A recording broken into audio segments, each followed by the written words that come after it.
The insulin companies tried to sell you cheaper insulin. The middlemen said no. That is what happened in the Senate hearing. Eli Lilly made a $25 version of Humalog, the exact same drug, same factory, same people, and after 4 years, it was only available on 1 out of 3 insurance formularies in America. Sanofi launched an unbranded Lantis at 60% off the list price, not listed. Novo Nordisk did the same. Their low-cost version had 1/3 the access of the high list price version. A senator asked all 3 CEOs the same question. Have you tried to offer cheaper insulin and been told no? All 3 said yes. Then the senator turned to the pharmacy benefit managers, the middlemen who control which drugs go on your insurance plan, and asked them directly, do you collect fees based on a percentage of the list price of the drug? The answer they gave will tell you everything you need to know about why your insulin costs, what it does. Does not cost the client anything, and But is your margin net of that or include that? our margin is straight margin. It's net of everything. Senator Kane. Thank you. To my colleagues, I have some good news for you. In Virginia, there's a company called Civica. It's a nonprofit pharmaceutical company that has taken over a closed pharmaceutical manufacturing company and reopened it as a nonprofit to bring both low prices but also transparency to prescription drugs. Last year, Civica announced that they'll manufacture and distribute affordable insulin products that are interchangeable with the most popular brand names currently on the market: Lantis, Humalog, Novolog.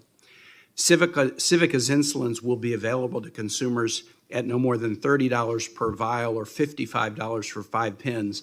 No rebates, no opaque discounts, a price everyone can count on. I'm grateful that this innovative nonprofit has stepped in to increase competition in the market, ensure people have access, bring more transparency. And I'd like to ask to my PBM representatives, Mr. Joyner, Mr. Kautzner, and Ms. Cianfrocco, will you commit to offering such low-cost biosimilar insulins as Tier 1 products with $0 or low-cost copays?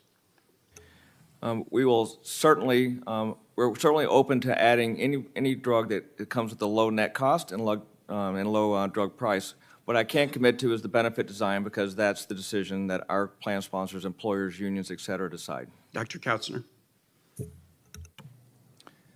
Senator, we actually in 2020 already capped the cost of insulin in partnering with the manufacturers that are here today at no more than $25. We saved patients last year over $18 million with that solution, and now are offering a new flat dollar copay plan design for our plans, which also will cap preferred brands at $25 and specialty generics at just $5. So it sounds like a no, but I'll go to Ms. Cianfrocco. Senator, in addition to all the things we've talked about to lower the cost of insulin, I want to be very clear that any insulin offering that's clinically effective can be delivered with support to our patients at scale and is available. List price or net price, as long as it's the lowest cost and it's competitive, it's offered, and it will be offered. Let me move to my pharmacy execs. And I had a question. I've heard so often from pharma companies that you try to develop a low-cost product that you offer to patients, but the PBMs turn you down. They don't let you have access to the system. And I've heard many in your industry say because they would prefer products with high list prices because they gather fees, and the fees are a percentage of the list price, not of the net price. And that, if I'm right about that, in that sense, to Dr. Paul, the Senator Paul said the list price is meaningless. It's meaningless maybe to a patient. I don't think it's meaningless in the industry, because I think the PBMs collect a percentage of list price even when the negotiated price is much lower. Mr. Hudson, you said something a few minutes ago that perked my ear up. You talked about trying to offer a low-cost insulin product that was, quote, not accepted by the system. That's too opaque for us slow senators to understand exactly what you mean by that. Can you go into more detail what it means that Sanofi had a low-cost insulin that you wanted to provide to more patients, but it was, quote, not accepted by the system? Yeah, of course, Senator. Lantis has been around over 20 years, and we've tried to bring lower-cost alternatives. Biosimilars have been available, not used in any great detail since 2016. Last year, in August, we launched Lantis, an unbranded Lantis made in the same factory by the same excellent people, with a 60% discount to the list price. It was just not listed on the health plans. And what was the reason for that? Well, it's it's complicated for me to try and be precise because the conversation will, I'm sure, be between the PBM and the health plan, not between me and the PBM. So we tried to bring a much lower cost Lantis, much lower price Lantis to the table. Of course, there'll be less rebate associated with that. But when you say it wasn't accepted by the system, well, we've heard there's all kinds of competition among PBMs. You couldn't find any of the major PBMs that would accept this insulin product that had a dramatically lower list price? That's correct. Can I ask Mr. Ricks and Mr. Jorgensen, have your companies had similar experiences, whether it's an insulin or something else, of bringing a pharmaceutical at a dramatically lower list price that had capacity to really help people, and to be told that, no, these would not be available on formularies? And if I go to Mr. Ricks first and then Mr. Jorgensen. Yeah, thanks for the question, Senator. We have, as I mentioned, and I brought 2 boxes of the Humalog product. We make them both. One's called Lispro, one's called Humalog. They're made in the same factory by the same hardworking people. And after 4 years, the Lispro product, which is the copy and now costs $25, is available on about 1 out of 3 formularies in America. So I think it's clear that the lower price is not preferred. So the PBMs who make the decisions, if it's a higher list price, they like the higher list price better than the lower list price. That's what the data tells us, based on the market share of the poor performing. Mr. Jorgensen, how about your company? Have you had a similar experience?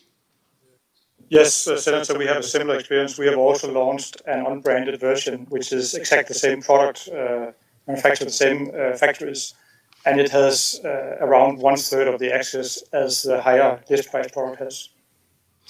And are you told why the lower list price offering is not being accepted on formularies by PBMs you deal with? Mr. Jorgensen? No, I'm not aware of that specifically. I can say that in general, we keep increasing our rebates, and they go into the PBMs, and obviously I understand they do not decide on the plan designs, but there's this Bermuda Triangle where things get lost. So patients are paying more, we are paying more in rebates, and somehow in the middle there's something that's not really working. So all 3 of our pharma company who are here today have had the experience of trying to put drugs with lower list prices out available for patients, but been told they would not be offered on formularies, even so that someone could make a choice. I mean, if something's on a formulary, it doesn't have to be the product that's chosen, but it's not even getting to the formulary. To our PBM witnesses, do you collect fees based on a percentage of the list price of the drug or a percentage of the negotiated actual price of the drug? Every client contract is different, but we generally either have a fixed fee and or a PMPM, meaning that we've kind of collectively managed the expenses across the population. If I could go back to the Lantis. But let me just, though, so you do not have any fee structure in your company where you collect a fee based on a percentage of the list price? We certainly may have a few in our client base. Dr. Kotzner, how about you? Do you collect fees based on a percentage of the list prices of drugs that are on the formulary that you manage? So, Senator, we have a mix of both, where some are a percentage fee, some are a flat fee. But as we've been on the record before, we welcome manufacturers to continue to lower their list prices on all their products, not just on some new products that they're bringing out that are copies of other products. We've been asking for them to do that for years. Yield back, Mr. Chair. Senator Collins. Thank you, Mr. Chairman. In 2018, I chaired a hearing of the Senate Aging Committee on why the cost of insulin was so high. And Mr. Chairman, one of the witnesses was a father from Maine who was going to Canada to get insulin for his 10-year-old son. Why